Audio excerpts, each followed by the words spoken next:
Hello, everyone, and welcome back to the Podfathers, the best parenting podcast in the universe, tolerated by Barstool Sports. It's your pal Clem here. It's the big man, Mr. Pop Pop, out in dirty Jersey, Chapsy down in Texas, and we are back for another week, still recovering from the first ever peanut butter wars in the history of this fine podcast right here. We had ourselves a little tussle last week about peanut butter, and we threw a poll out there. We have everyone, I think, got their peanut butters. Did everyone do their job where they bought the competing brand's peanut butter and gave it an honest shot? Yes. Chapsy's saying yes. I know Large is yes, and I am a yes as well. And we are back for another week. So we'll start off with Chapsy because he was my rival to start this all off. By the way, I was trying to figure out how we got into such peanut butter talk. Somehow, some way, Chapsy said, throw in a Crustable in an air fryer. Yeah. And then we just went down a very twisted, winding road to get here. So, Chapsy, you're a GIF guy. You gave yourself GIF. Well, we all videoed, right? Didn't we all video? I did video. Yes. Shouldn't we we'll compile them together and put them out as a video, right? Okay. Then people can see, because my memory is so fucked. I'm not even sure if I can remember the correct scoring off the top of my dome. I will say, in regards to peanut butter war, listen, I love the fact that we live in America. I love America. I've served this country. I would do it again in a heartbeat. That being said, there's something we're such pussies now. There's just way too many varieties of peanut butter.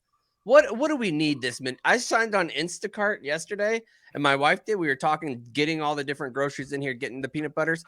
There must have been 60 peanut butters to choose from. We don't need. That's why we have a generation of a country full of entitled folks, because at any given moment, they could walk into any grocery store in America and walk out with 75 varieties of peanut butter. It's just too much. We need 5 or 6 peanut butter tops. You raise a fair point, Chapsy. There is, now that you mention it, there is way too much peanut butter. Considering what is the peanut butter producer's biggest market, would you say? What age range? Children. I used to think it was children. However, with all these allergies that are popping up all over the place, I don't think it is, because most classrooms, we haven't had a classroom in 3 or 4 years that we are allowed to bring peanut butter in. Which takes me to my next point. That was their target market, and now that target market's wiped out. And you know what they do to fix the problem? They just keep creating more fucking peanut butter. It's just crazy. Keep throwing more peanuts at it. Seeing what sticks. They changed the nuts. You got your almond butter, some sunflower butter, whatever the fuck's out there. Nut butter, any kind of butter. Yeah, cookie butter is the only fair replacement in my mind, or some Nutella, which is such an outrageous thing that people just have Nutella. They spread it on their sandwich because the Brits do it, and now we can just bring it here to America. I don't know about that Nutella slander. I just want that on the record right there. I'm a huge Nutella guy. Oh, Nutella is awesome. That should not be a spread that you're putting on your kid's sandwich as a for the yeah, that might be a little much. Yeah. That's more of a dessert. We do Nutella and fluff on white bread, and that takes a week off your life. I like to do it. That's a fucking bomb. I like to do it chunky peanut butter on one side, fluff on the top, Nutella on a toasted sandwich like sourdough. On some sourdough? On sourdough, yeah. It's too much. Too much. Okay, I apologize, Large. That's the king of indulgence right there. Now you're getting too much. I mean, I have to pump the brakes at some point. I got cocky. I'm the oldest. So what we'll do is we'll upload the videos. I have my video. Sienna shot it, and now we do like nightly reviews on things now. She's like wants to start her own YouTube channel. That's something she's been talking about. Did we talk about this last episode of how I feel like our children may be like the future of Barstool, where we're going to tap into that YouTube kids market? I feel like there's a ton of coin to be made there. I don't know the legalities of it, but if they write me a nice check, they can have both my fucking kids as content machines for the easily. Kids stay up all hours of the night. I'm starting to nod off. I miss the end of the Monday night games and stuff like that now. Our kids are nothing but energy. Fucking just throw them on the hamster wheel and keep this company moving and shooting to the moon. If they know the new songs, they know that stuff before any of us do. So I'm all ready for this. So check out the Podfathers YouTube page. We'll upload my video. Chaps is Large. Did you get a video of it, or did you just? Yeah, I think we did. I think we did videos. I did me, Annie, and Bridge. So I think we did videos. Annie did it on her phone. I will check right afterwards. Okay. One of the things I found interesting though is that we put up the poll on on Twitter, and we put the GIF and Skippy up there, and a lot of people had thrown out Reese's.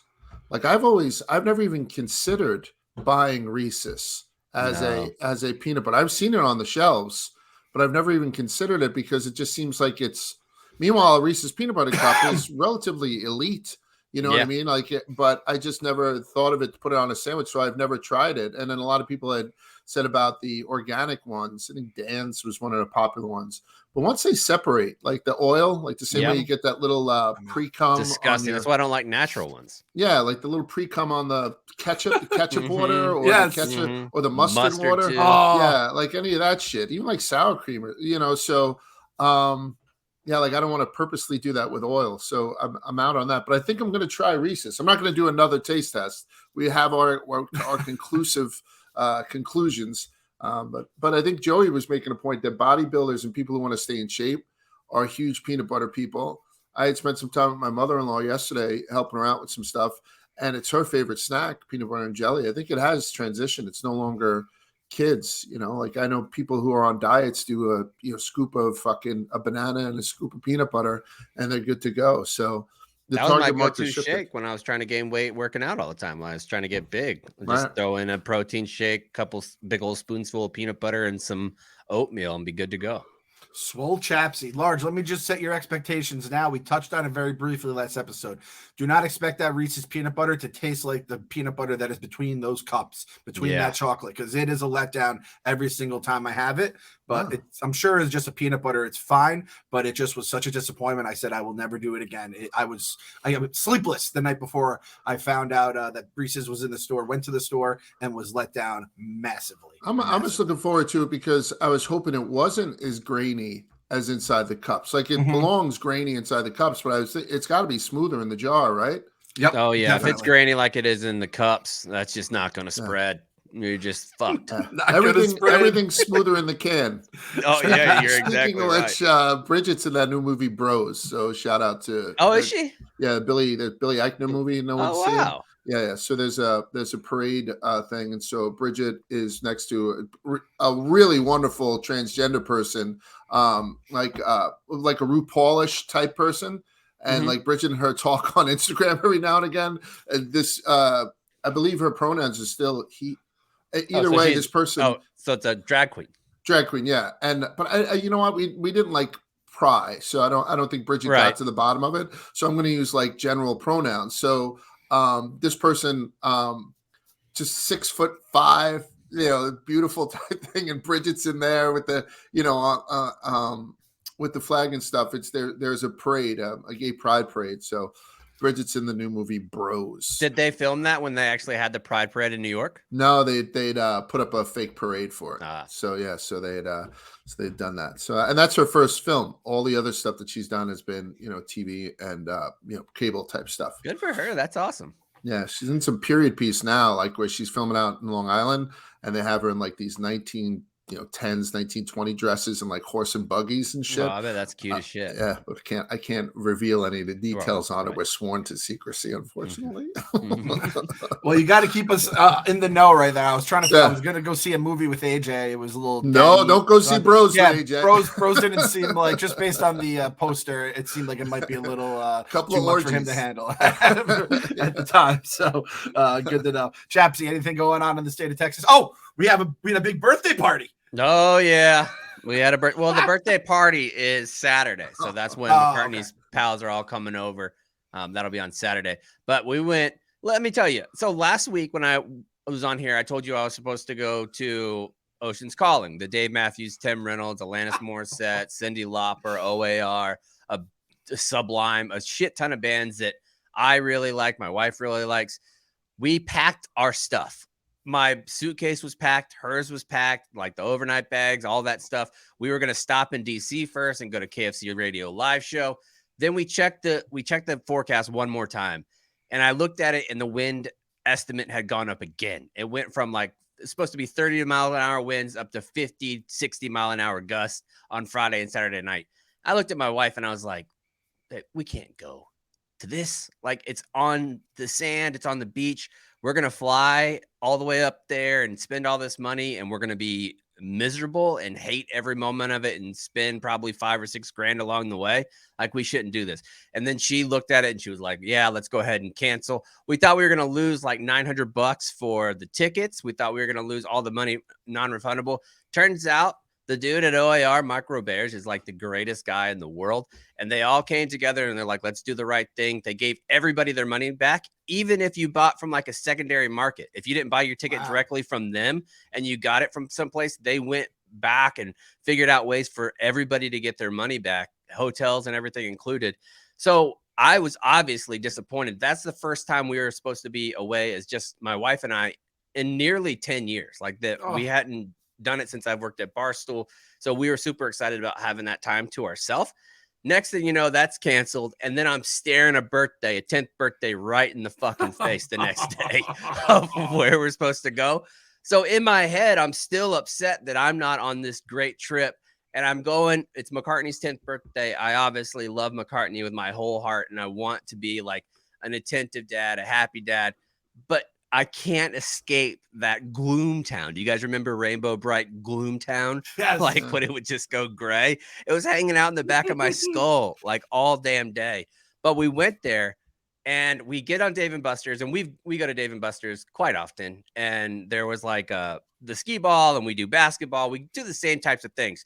Well, McCartney, because we put more money on the card this time, was like, I want to try one of these big ticket things to see if I can get something awesome for my birthday. And I was like, all right.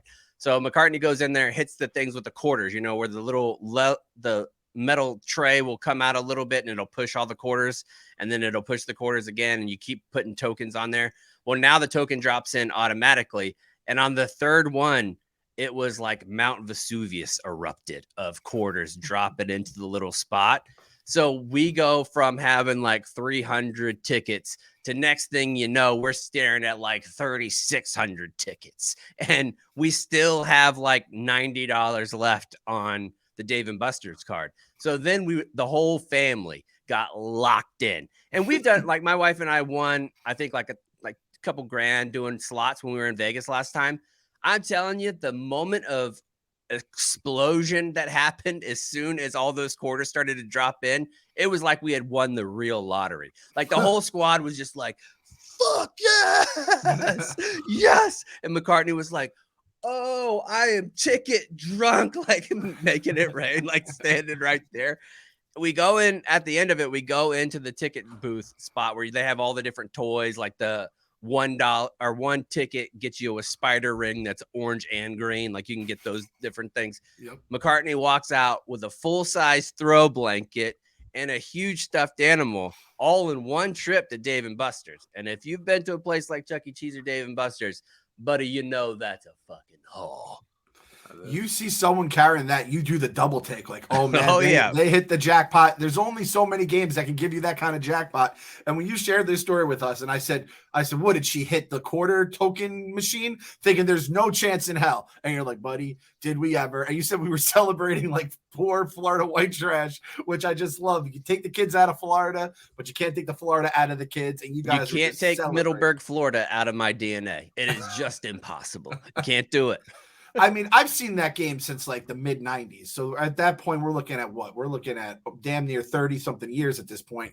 And I've never seen anybody win that. So the fact I know somebody now who has won that is fucking incredible. And it was the stack, Clem. It was like, you know, when they get to pyramids at the end of it, and it's just like that there's too much weight. It's never going to move.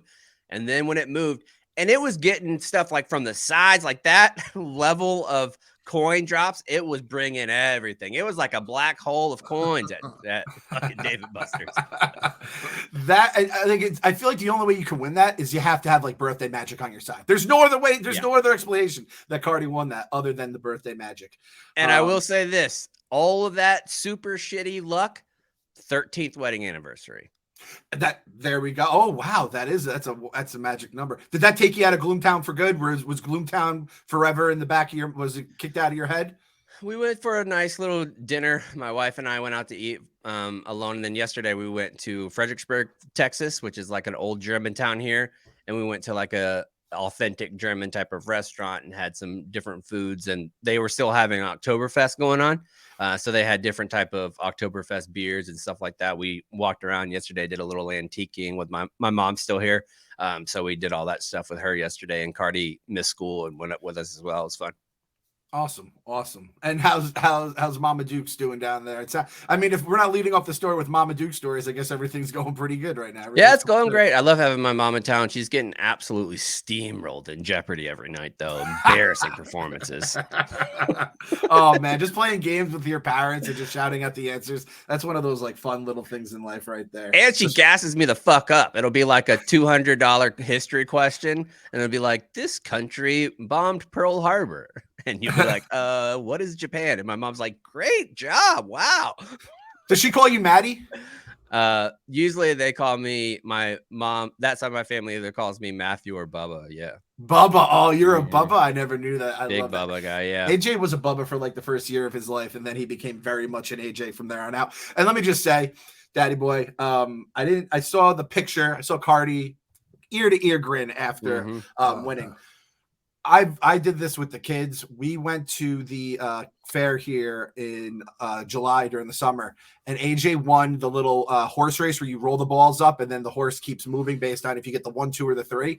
And it was we play the games right before we leave, so if they throw a tantrum, we're on our way out. What they do now is they basically give you a gift no matter what. They'll just give you some little piece of shit trinket, even though they just spent $10 to shoot a basketball trophy. Yeah, exactly. They're giving the kids participation trophies. AJ won the horse race, got this little rabbit that he named Topper, and the kid was beaming for like a week straight. It's his favorite thing in the world, man. And I just gotta say, like, I never knew that as a parent, like just how much that fucking made their day. So shout out Cardi B.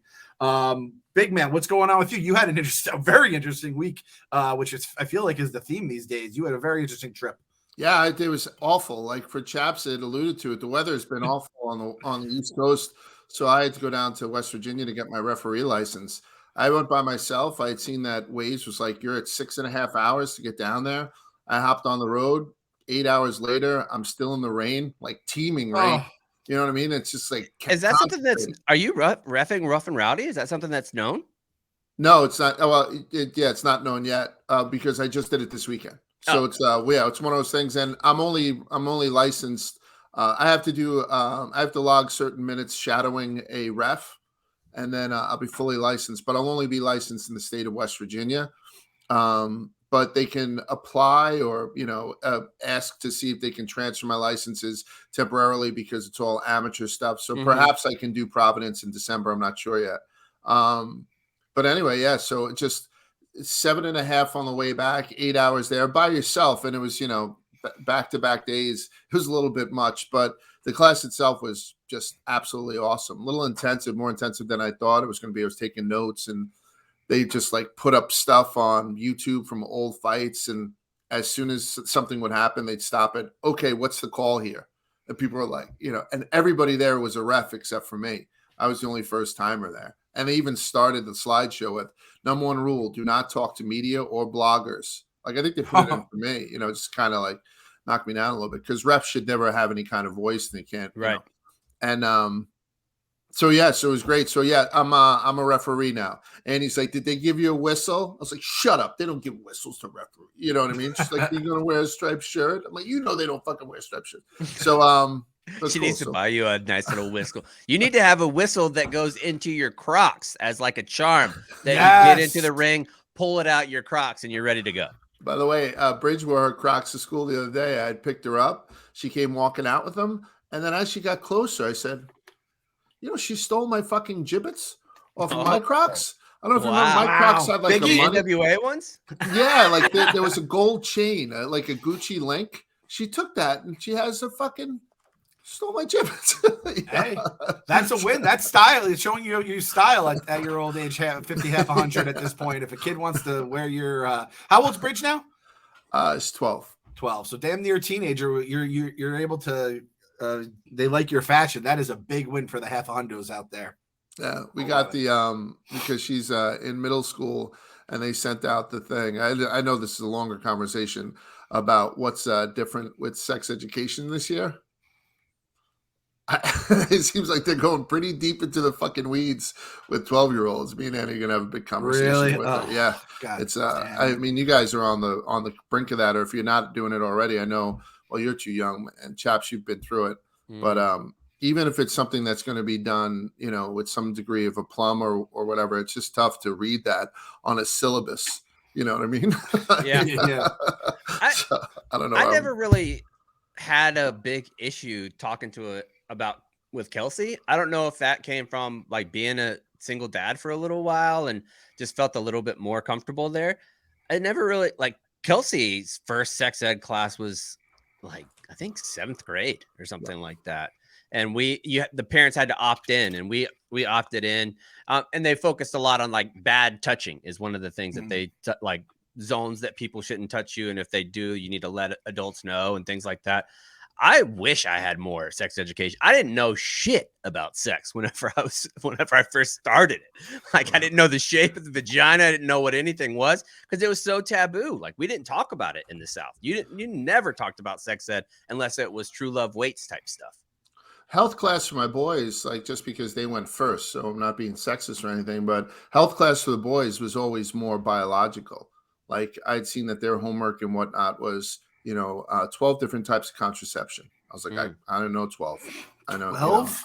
I know pull and pray or something like that. I could probably give you 3. Yeah, and so it's all like that's what it was on, and we've always read the syllabi when this stuff had come out. But this year, and Bridget's in 7th grade, like it got a little bit more granular, and the stuff that they had added was like I guess we could talk about it. We're going to talk about anal, like that's sort of what was on the thing, and I was like, yeah, like I just don't know. Like I don't know how they're going to do that. And I don't know who is going to do that either. Yeah. Like because she's in a new school since we had moved, I don't have any familiarity or anything with because I don't think my parents realized that my health class back in when I was growing up in the 40s was done by, father, whatever, or brother Jim, or, you know what I mean? Like it was done by priests and brothers. And it was never just dipped their oil stick in anything. Allegedly. And then, so it was a total fucking waste of time. So I learned sex on the streets. And, it was one of those things. I had to bone up on it once I got a computer as an adult. So it really is a question with Annie and I, because as much as we say, well, we should be doing it, we should have the onus on it. I don't know when there'll ever be a time where I sit down and discuss that particular thing that's a little much. But Annie can. You know what I mean? Like Annie can. And as much as I've spoken about sex with the boys, I don't think I've ever breached that topic. And I know they know about it, you know what I mean? Because, I know that. But anywho, it's one of those things where you're parenting at this age. And it's a strange fucking email to read. And so we've been doing some follow-up with the principal, and he's been very forthcoming. So let me ask you this, Large, about this situation. Do you feel like that is like whenever you're getting into the weeds about different types of sex, I think having the granular conversation overarching about sex and like who you should be having these types of relationships is one thing when you're dealing with parents, but specific, let's call it sex moves and things like that. That is the point where I would be like, I'm not sure if I would talk about that. And I'm not sure I've had that conversation even with my spouse about how we would approach different, like oral sex, anal sex, regular sex, like all of those different types of things. Like, how are you doing that? So what we had asked, and again, without, outing anybody here on the school side, because again, they've been extremely forthcoming. This guy had said, Mr. McCarthy, like to Annie and I, he had sent us the syllabus, and he had said, there are certain days where this is exactly what's going to go on. So like, I know we joke around about this, but I may have Bridget skip anal day. Yeah. I may have Bridget skip cunnilingus day, or, you know what I mean? And I don't know, if that's going to be dental dams and all that kind of shit or whatever, but the health part, I think was good for the boys. Like you said, chaps, that, from the Southern type thing, which I probably would have guessed, you had an ignorance into even the biology part of it, or Dude, I'll tell you how ignorant I was, Large. There's a time when I was in high school where I was nervous about my penis being jacked up because when it was erect, it went up. And I was like, how is it going to go in somebody if it's pointing up to the just sky? beating up your belt buckle. And I would like push it down and be like, no, like trying to train it like a tree. Like, you know, when you have a young like the spring diving oak board that you and have the to have it tied fucking down. Yeah, exactly. I thought that's what, like a tent pole that's getting ready to get put back up after a nice little camping trip. I didn't know what I was going to do. So we're not getting, I don't think we're getting, and listen, a lot of this conversations with sex education then also runs into conversations with gender identity. Mm-hmm. You know what I mean? Which is all new stuff, and it's being put into kids' curriculums at a younger and younger age. So in a day and age like this, you have to sort of tread lightly. Annie and I do. But what our concern, though, I mean, Bridget's in bros, right? Like Bridget's, Bridget's buddy is, Mistress Lala, whatever the fuck this woman's name is. And she's, it's wonderful. And I'll send you some pictures from the thing. It's awesome. It's like Bridget is Joey Canasta's makeup artist. So it's not even that concern for us. And we find that we've had those conversations, the gender conversations with them, partially due to chaps, with my kids more openly than I think I would have. But it's the sex part. Yeah. So if we're going to be squeaky wheels, we don't want to be thrown into that bucket of white, conservative, quasi-wealthy type people that want to pull them out. I'm not sure how I want you guys to handle anal. Yeah, and I think that's a totally legitimate concern, like when you're talking about individual sex acts. But it is, I think, at least where I grew up and friends that I've talked to, my wife included, where we wish that we had more sex education going up. And I'm sure that all of this stuff based on where you live and like the finances of the people around you where you live, all of this is research-based and scientifically backed and like all those different things. But it does make you feel uncomfortable still. And that's probably why. And I think that our generation, because there's so much more information, we know that these kids are going to have this information readily available right now. Like if they want to search anything, they know it all exists. They're not confused about anal or cunnilingus or scissoring or tribbing. They're not confused about any of that stuff. It's us that wants to shelter things from the rain they've already experienced. And the source, like, I don't know, because there's a fine line between raising a generation of perverts too, right? Because I think there is, and at the end of the day, whose schedule is it on? And that's why we reached out to people, because Annie and I want everything that has to deal with them specifically. And I've told you my thoughts on religion, about how my kids will be confirmed, whether they like it or not. And I think they would rather not, because they just rather have their Sundays to themselves. And then afterwards, do your thing, guys. You've earned it. You've earned it to stick with it or not. Like we've always had, and that's, the religion part, it should be extremely important. So we just want to do it on our schedule. You know what I mean? I think we kind of know the ins and outs. Like AJ is more adult at this age than Sienna is. He just is. And nobody knows that more than Clem. Yep. So you know what I'm saying? So the difference of 10-year-old McCartney and 10-year-old Kelsey is night and day 8 years later. Exactly. And every one of your kids is ready for something at 12 and ready. That same kid's sibling could be ready for that at 8 or not until they're 16. Do you know what I'm saying? And I think a lot of this conversation with sex-based, and especially when you're dealing with acts, you do see some of the internalized ways that we were brought up, like with a religious undertone and things like that, because we look at anal sex as something that's taboo. But John, who has 2 dads, that's their normal way of having sex, and it's not taboo for them. We view certain things as taboo when other parts of the country, other people don't view it as taboo. But the way that we were brought up in a very religious tone, I hear anal sex, the first thing I think of is, oh, that's risque. Yeah, and now you work for a company that ass eating season was tweeted out every day for like fucking 5 months straight, right? And my most famous blog is probably about me fucking a pumpkin. Yeah, and then that's the whole thing too, like the hypocrisy of it. but this is different than than what we do. We put it out. We put our shit out there into the ether in hopes that it reaches the crowd that it should reach. But I know that there are kids who read my blog about fucking Clem when I fucked that doll that looked like Clem, split it open. I had a good time with it. Like I know that it reaches the wrong, but you have to sort of believe in something that, and if people's kids are, reading your masturbation blogs, part of that fucking onus is on the parents to make sure that they don't, if it's that important to them. So anyway, we're just trying to take a little bit of control over stuff that I think is pretty important. I think over the last year, I've learned that keeping stuff off your kids' phones is fucking impossible. Like, I don't know if you did you run into that with Mick much?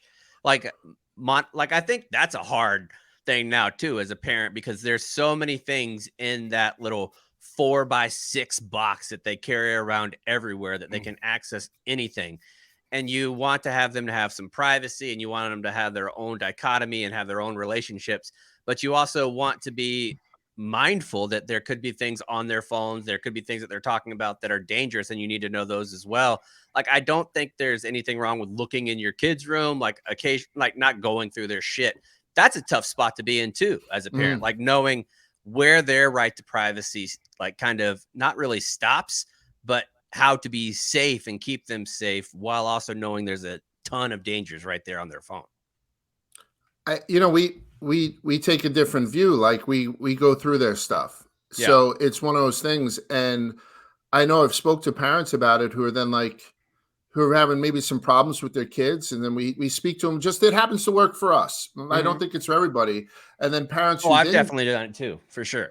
Who then go, and then after not doing it before, then go and check their child's phones for the first time and see how they're acting on like some certain chats and stuff. And they're fucking stunned at the language that the child is using, at the very least, and at the topics that the child and their friends are talking about. Mm-hmm. Do you know what I'm saying? So I don't know. And again, like that's something where I think we had spoken to you guys about how at one point in the pandemic, I gave Mick the opportunity to choose between class or not going to class, like staying at home, because he did well in both. So he earned it. And with the phone, it's just too goddamn much. It's them against a million people on the other side of the screen that are trying to get their fucking clicks with little fucking flashes of tit on TikTok to check your pause game. Yeah. You know what I mean? Like, know, the people who hit me on my DMs and say, "Hey, handsome," who have 0 followers and are following 0, but it's your one thing. Like, I know to block them. Finn doesn't.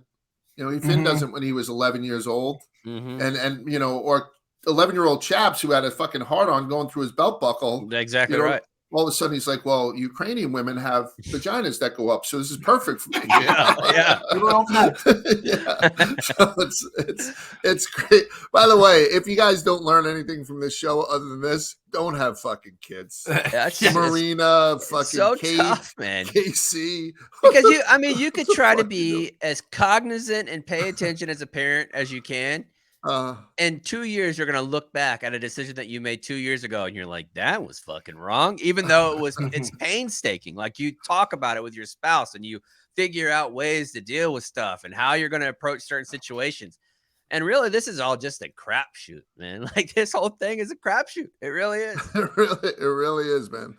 So, I thank God that with all the Skippy shit, peanut butter. Yeah. I thank God that all the mistakes we made on AJ was basically before you start writing on his soul with marker. A lot of the stuff we've been able to erase, and I think he might turn out relatively normal when it's all said and done. But Sienna's now just entering like this space with Large where he is right now with Bridge in a few years. And Large, I almost think this is the updated version of the kids who used to like sit out and dissecting the frogs. There would always be a couple kids that wouldn't want to dissect the frogs. And this is kind of a version. It's like, it's your right as a parent to say, listen, we don't want them to be learning about the anal and cunnilingus side of things. We're going to find out another way. So he used to say no to the dissection. He used to be like, no, you got to go. And like, and now the kids can opt out of that. I know this for a fact also. And then they'll do it online where they'll go in and they'll, with their mouse, sort of like the Operation game, move the fucking gallbladder, reveal the, the thing. Like, they could do it online without the smell of the fetal pig. We had to do the fetal pig, the fucking frog. You know, like that. I don't know why I'm such a chef now. That thing hit me in the fucking feels. So yeah, I think it is very similar to that. You're in for it, Clem. Yeah, Like, you we're know, fucked. yeah, like when AJ's like, how old is he now? He's gonna be 5 in April. Yeah, 6 years old. He's like 2 in the pink, 1 in the stink, right, Dad? Hey, Dad gives me the old elbow. What you learned today, AJ? A shocker. He's just taking a drag of a Marlboro Red as he's telling me about his day at school. By the way, Are you guys, guys aware that the vulva means the whole pussy? I'm doing the twisted history of tobacco this week. Don't smoke. Yeah. Like, I don't know if you guys know this. Don't smoke. It's a bad idea. Yeah. Oh, Yes. Jesus. Can I give you guys a real quick update about some of my Discovery Plus shows? No. All right. So, yeah, let's go to Content Corner. We got Content Corner this week. Chapsy, give us an update in Discovery Plus shows. All right. So, Discovery Plus, I'm still on Smothered. Luckily, there's 3 seasons of it. I'm on season 2 right now. And, fellas, there's a couple, and a woman and her wife are attempting to have a baby. They've done IVF a bunch of times, and one of the spouses is like, I think we need an emotional break. It's too taxing. Like, we're constantly thinking about this, talking about this. Let's go on vacation, reset, and come back and maybe try again in a couple months. Well, the other spouse went behind her wife's back and talked to her mom. The mom ordered semen from a different donor than the other wife had already agreed to, because they wanted to match traits and things like that, and like appearances and all kinds of shit where it would look like a biological child for them. And this woman inseminated her daughter. And I don't use that word lightly. And it's the way that the person who got inseminated phrased it over and over again. When she finally told her spouse, she was like, I need to let you know something. The other day, we got a delivery at my mom's house. It was for me, and Mom inseminated me. And I was like, what in the fuck is going on? And she pulled out a plethora of different type of devices to inseminate her daughter, which is an insane phrase to say. One of them, this is a lesbian, one of them looked like the most real dick I have ever seen that wasn't actually attached to someone's body. I mean, it had a vein that could have made it on a topographical map. Like, it was, you could tell where the ridge lines were in this bad boy. And she showed it to her daughter. Do you want this one? And the look of horror on her daughter's face was almost like, I've made a huge mistake. Like, there's no way I can allow my mom to put this fake dick in me, squeeze it from the back like a cock gun, and spackle the inside of my uterus with somebody else's semen. Like, it was just unbelievable. And then the daughter who got inseminated acted incredulously that the wife didn't want her to do that. Oh, what the fuck? Discovery. I go to Discovery Plus Content Corner, and I always come back sicker than when I arrived, man. I just there was a meme on TikTok, chaps, and I can't not think of you whenever I see a terrible TV show now. 100%. You are now the king of terrible TV shows. You're welcome. Thank you. And they're sitting in the boardroom. They do this all the time. All right, we need an idea. You ever see those memes? It's like, we need an idea for something. It's for women's TV, and the only caveat is it has to be awful, because it's all kind of awful. Right. Yeah. So the guy's like, how about, we Married at Birth, where we marry babies to babies. You know what I mean? Yeah, and the guy's like, I'd watch. Yeah, the guy's like, from womb to the groom. I like it. And then, the next guy's like, what about we do this? How about we get a bunch of islands and we put them on an island and we call it Island Island? And then the other guy's like, how about Love on the Spectrum? And the guy's like, didn't you watch Love on the Spectrum? Love on the Spectrum is one I watch, yeah. It was one of his favorites, yeah. That was put in there as, it says everything, it just takes 6 months before anything becomes real. I need to clarify. I love Love on the Spectrum UK more than the American version. Of course. Oh, I watched British Baking Show.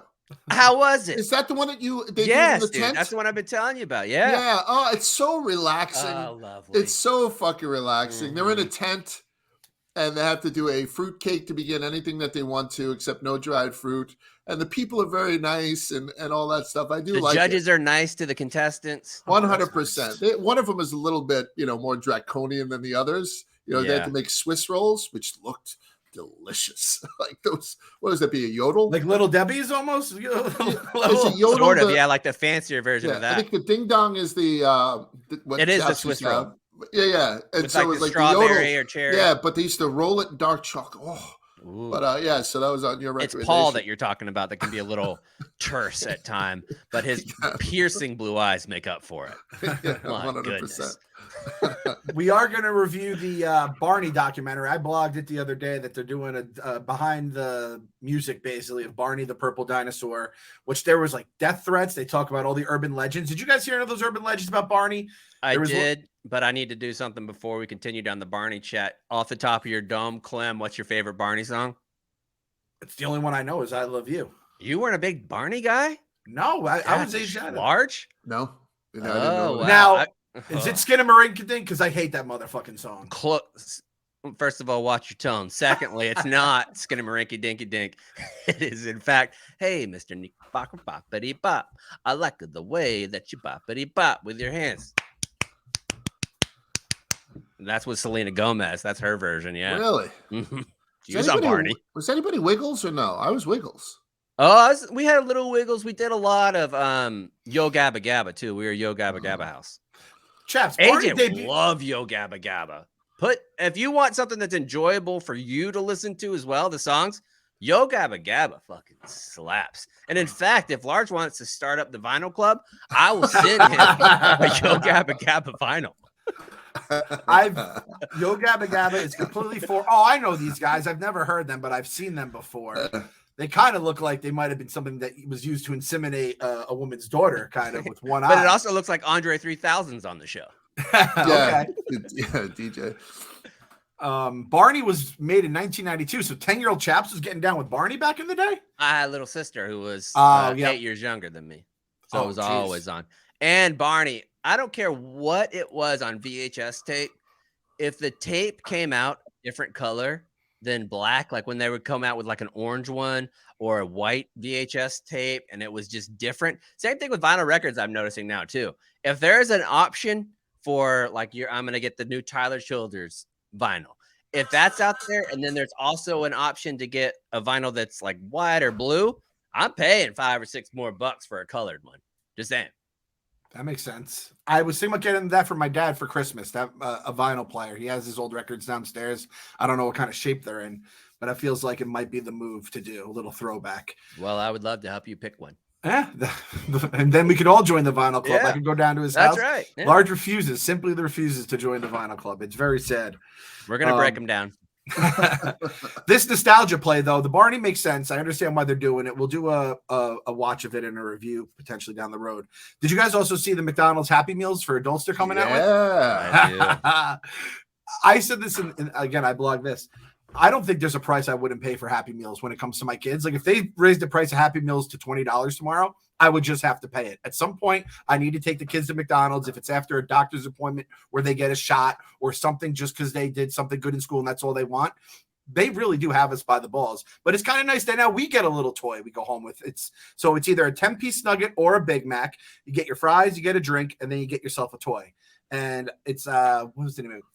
Cactus Flea Market, I believe. And Cactus it's Plant Flea. And that's why they do it. Like they hook up with like Travis Scott, and then the Travis Scott stuff then goes on eBay. Like every McDonald worker who worked when the Travis Scott burger came out, they made like $500 to $5,000 on their golf shirts. So now this Cactus Plant Flea, if people don't know, it's got like the smiley faces on shit. It's the only way that McDonald's can stay relevant. And they do it better than anybody else in the world. I love this move. I don't go to McDonald's, like I said, because it kills me. But fuck, I think this is an awesome move.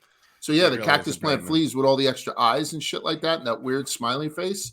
That's going to be collector's items, and they're only going to do it for a limited time.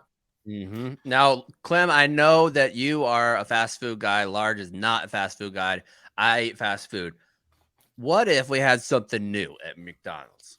So let's say, those things that will light up, like if you're at Dave & Buster's or something, and you'll go over it, and there'll be a light that says like 20 on the top, 19, 18, and wherever the little light stops, that's the one that you get. You get like 16 tokens or whatever. What if they did that in the drive-thru? Your family goes through the drive-thru, you push a little button, and it figures out how much your adult Happy Meal is going to be. And it can range anywhere from $15 is going to be the top to free. You think more people go in there if they have the ability to maybe get a free one? Ooh, that's a good question. I'm a big fan of grab bags. I'm a big fan of just gaming like that. 50-50 raffles. I'd be down. I'd definitely get down with that. I think I would try every day to get a free McMuffin.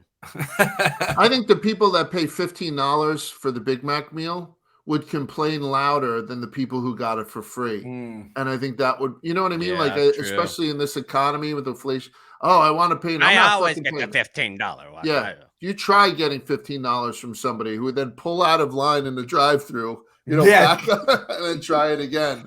I think, I mean, it's intriguing. I used to do that, the credit card roulette, where you put all your credit cards in. But so I would probably take a look. But I don't think the greater public would. Yeah, probably not. It's a shitty idea. Yeah. I apologize. They're just going back to the nostalgia. I don't know if you saw this too. They're bringing back the Halloween buckets. The buckets great from man. like the little jack-o'-lanterns and stuff like that. My wife still has hers. She brought it down from the attic when we were decorating the house. The kids absolutely love decorating the house. By the way, I don't know if you guys saw RDT blog today. His neighbor put up their Christmas tree this weekend. Rebuked. Fucking buked. I mean, we're dealing with, he said it's 60-degree weather outside. We have Halloween and Thanksgiving before Christmas. And then we have somebody, if people aren't even decorating for Halloween at this point, they're like, oh, it might be a little too early. So it's like now we're dealing October 4th today is as we tape this. Fucking buke. I think we should go a step further for rebuking it. Because that's the first week of October. I think we might even need to get this guy conscripted into the Russian military. I mean, this is just egregious. 2 months early? 2.5 months early. I mean, maybe he's a huge Podfathers fan. He's just looking forward to Large's birthday. Yeah. Never can I co-read that guy. And by the way, you mentioned October 4th tomorrow. So I don't know when this comes out. Wednesday, Thursday. Good Yom Tov, right? Yom Kippur. We mentioned. Oh, yes, that's right. Judaism Corner with Large. Right. Yeah. Your David Tolman. Enjoy a good Yom Tov. Good fast. Yes. Is this a holiday? This is a celebration holiday? No, this is one of the high holy days. I believe this is the Day of Atonement when there's fasting today and all that kind of stuff. So you're not around. The Day of Atonement from like 70 BC. Like I don't know if you've ever gone into the 70 BC and King Nero or Caesar Nero, whenever some of the stuff that he did, one of the most ruthless rulers of all time. And also one of the most inbred. We just did him with Twisted History inbreeding last week. And all that stuff. That's where like partial preterism comes from theology, where the idea that all of the rapture and all that stuff has already taken place, and it happened in 63 AD. Oh shit! I didn't know that. This has become a damn near a history podcast as well, which is why I love it so much.